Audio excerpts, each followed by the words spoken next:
মনে হয় যেন আমাদেরকে বাধ্য হয়ে সে সমস্ত সংস্কার প্রস্তাবে একমত হতে হবে। নির্বাচন বিলম্বিত হওয়ার একটিও কারণ নাই, আপনার সামনে যুক্তি নাই কেন আপনি ডিসেম্বরের বাইরে যেয়ে নির্বাচন দিবেন, সেটার পক্ষে একটিও যুক্তি নাই।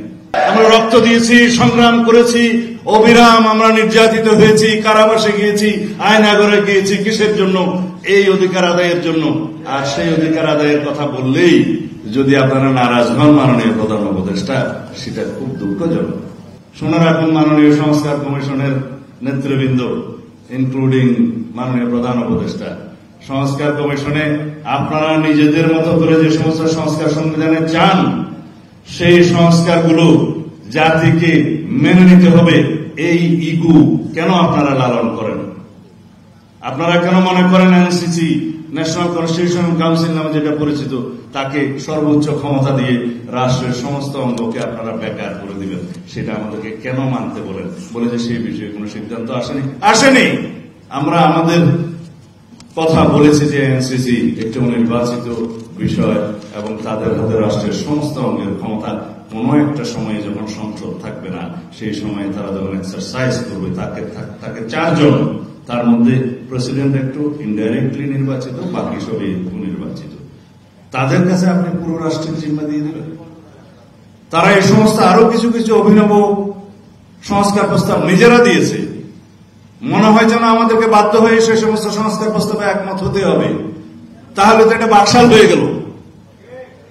যদি সংস্কারের সমস্ত প্রস্তাবের মধ্যে আমরা একমত হওয়ার জন্য আপনারা কন্টিনিউয়াসলি পার্সু করতে থাকেন এবং ব্লেম দিতে থাকেন যে এখনো পর্যন্ত এই বিষয়ে ঐক্যমত হয়নি।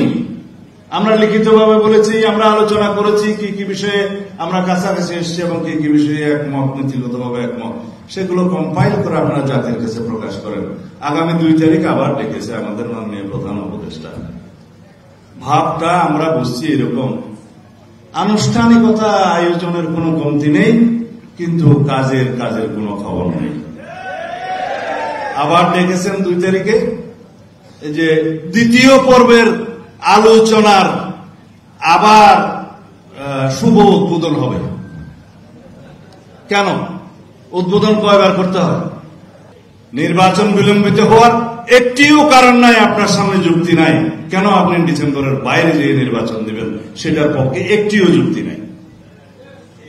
কিন্তু শুধু বলেন ডিসেম্বর থেকে জুন। কেন আসর করেছে আপনার যে ডিসেম্বর থেকে জুনের ভিতরে এর মধ্যে বলতে থাকতে হবে? ডিসেম্বরের আগেই নির্বাচন দিতে হবে, বাংলাদেশের মানুষের দাবি, আমাদের দাবি। একটি কারণও নাই ডিসেম্বরের বাইরে নির্বাচন যাওয়ার। সংস্কার এবং নির্বাচন চলমান প্রক্রিয়া, যারাই রাষ্ট্র ক্ষমতা আসুক তারা প্রতিশ্রুত সেই সংস্কার এবং বিচার চালিয়ে নিয়ে যাবে। এটা বিচার বিভাগের, স্বাধীন বিচার বিভাগের এখতিয়ার, তারা তাদের মতো স্বাধীনভাবে বিচার পরিচালনা করবে, বিচার কার্য, আমরা শুধু সহায়তা করব। আর সংস্কার তো কখনো শেষ হয় না। এটা পৃথিবী যতদিন থাকবে, দেশ যতদিন থাকবে, মানব যতদিন থাকবে, ততদিন তাদের চাহিদা অনুসারে, দেশের চাহিদা অনুসারে সংস্কার হইতেই থাকবে। এটা চলমান প্রক্রিয়া। আর ওনাদের ভাষার মধ্যে যে সংস্কার সমাপ্ত করেই সব দিতে হবে। কেন?